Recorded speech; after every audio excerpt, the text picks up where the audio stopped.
20 টাকা নাকি বাড়ছে।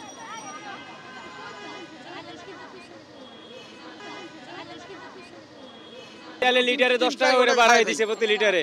আগে শুনছি 200 টাকা 2 লিটার, এখন 220 টাকা 20 টাকা বাড়াই দিয়েছে। ডাইলের দাম বাড়াই দিয়েছে।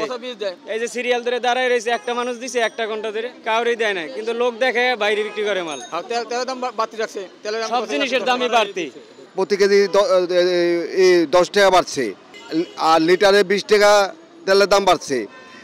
এখন মানুষের অস্বাভাবিক হয়ে পড়ছে আর কি, এখন মালও পাওয়া যাইতেছে না। মালের ছোট ওরা অল্প কিছু মাল নিয়ে যায়, এখানে একটা আনন্দ উল্লাস করে চলে যায়। মাল কি করে তার পরিমাণ দেখায় না। বাড়লে কি করা যাবে, নিতেই হবে। বাড়লে কিছু কমান, কিছু না কমালে আমরা গরিব মানুষ চলবো কেমনে? এত দাম দিয়ে নিলে আমি তারা কুলাইতে পারি না। আমরা তো কর্ম করে খাই, আমরা 2 টাকা কর্ম করে 3 টাকাতে কিনে খেতে আমাদের ইয়ে বাজে যাচ্ছে, আমরা তো কিনে খেতে। আর ঘর ভাড়া 10,000 টাকা, বাড়িওয়ালা তো 1 টাকাও ছাড়ে না। কারেন্ট বিল, এই বিল, গ্যাস বিল সবই তো আমাকে কাছ থেকে নিতেছে বাড়িওয়ালারা তো আমাকে কাছে 1 টাকাও ছাড়ে না। এটা তেলের দাম বাড়াইছে, সবই কিছুর দাম বাড়াইছে, হুইল পাউডার কোন সব কিছুর দাম বাড়াইছে। আমরা কেমনে এখন দাঁড়ায় কি করবো? আমাদের তো কোনো, আমরা ছেলে মেয়ে না, আমরা এখন এই যে জলে ভাসতাছি। বাজার যেহেতু দাম ঊর্ধ্বগতিতে, সেই হিসাবে আপনার ওই দাম তো এরও কিছু বাড়াবে, কারণ বাজারের দাম যেহেতু মনে করেন 310 হয়ে গেছে, সেক্ষেত্রে তারা তো 210 টাকা করবেই। কারণ আপনি মনে করেন বাজার 400 টাকা হয়ে যাবে, মালটা কি ওইটা 200 টাকা থাকবে? এরাও তো বাড়াবেই। সেই তুলনায় মানে 100% তো কম আছেই। গরিব মানুষ এই সারাদিন খারাই থাকি, কোনো লাভ নাই। দেখা গেছে ওই সিবা দিয়ে ইস্টা পায়, এই সিবা দিয়ে ইস্টা পায়, হেরাই সব জায়গা। আমরা কি করব? আমরা তো এই যে খারাই রয়েছি তো রয়েছি আল্লাহর রাস্তায় পিছে। সব জিনিসের দাম, মাছের দাম, তেলের দাম, চালের দাম, ডালের দাম, সব জিনিসের দাম বাড়তি। তো কোনটা থেকে কোনটা করবো? আমরা তো বেতন তো আর বাড়তেছে না।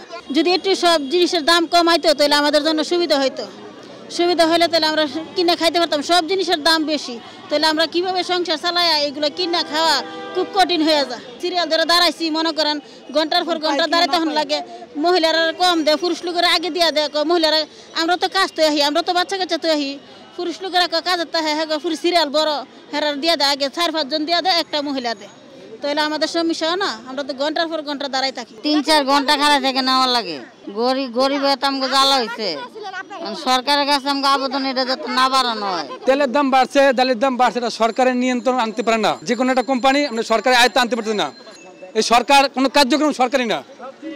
সরকার এখন কি দেখেন, ডালের দাম বাড়ছে, আগে ছিল 53 টাকা, এখন করছে 60 টাকা, এখন 310 টাকা তেলের দাম। ডাল ছিল আগে 50 টাকা, এখন 80 টাকা। তেল ছিল আগে 73 টাকা, এখন চিনি সেই 80-90 টাকা। আপনি খাবেন কি? পেঁয়াজ, যে পেঁয়াজ দেশে অভাব নাই, সেই পেঁয়াজ এখন 70 টাকা খালে কিনে। আজকে বাজারে গেছি, আপনি কাঁচামরিচ, পেঁয়াজ, কলা কিনতে গেছি, সব কিছুর দাম বেশি। এই সরকার কোনো কামেরই নেই।